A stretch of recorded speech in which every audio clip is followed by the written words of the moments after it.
والصلاة والسلام على أشرف الأنبياء والمرسلين وعلى آله وأصحابه أجمعين. وقال الله تعالى: وما لكم لا تقاتلون في سبيل الله والمستضعفين من الرجال والنساء والولدان الذين يقولون ربنا أخرجنا من هذه القرية الظالم أهلها واجعل لنا من لدنك وليا واجعل لنا من لدنك نصيرا. সম্মানিত প্রিয় তৌহিদি জনতা, আজকের বিক্ষোভ সমাবেশে লক্ষ্য করে আল্লাহ রাব্বুল আলামিন বলছেন, হে মুসলমানেরা, তোমাদের কি হলো?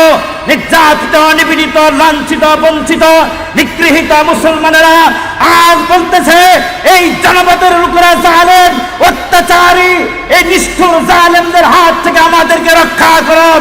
আজকে লক্ষ লক্ষ মুসলমানদেরকে অভিশপ্ত ইহুদি এবং খ্রিস্টানরা আমেরিকা আমাদের ফিলিস্তিনি মুসলমানদের উপরে অকথ্য নির্যাতন করে, পাখির মতো গুলি করে নিরপরাধ নিরস্ত্র মুসলমানদেরকে তারা শহীদ করে দিতেছে।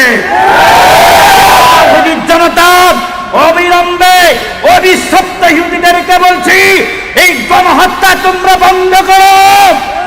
আজ যদি বন্ধ না করো, গোটা পৃথিবীর মুসলমানরা ঐক্যবদ্ধ হয়ে এই ইহুদি নামক রাষ্ট্রের অস্তিত্বকে বিলীন করে দিবে। মুসলমানের হুঙ্কার দেখেছ?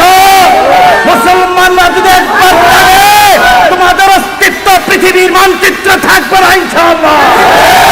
এখানে সকল মুসলমানদেরকে ঐক্যবদ্ধ হয়ে ইহুদিবাদের বিপক্ষে ভূমিকা রাখার জন্য, মুসলমানদেরকে জিহাদের জন্য প্রস্তুতি নেওয়ার জন্য উদাত্ত আহ্বান জানিয়ে আজকের মতো বক্তব্য শেষ করলাম। ওয়া মা আলাইনা ইল্লাল বালাগ। আসসালামু আলাইকুম ওয়া রাহমাতুল্লাহ।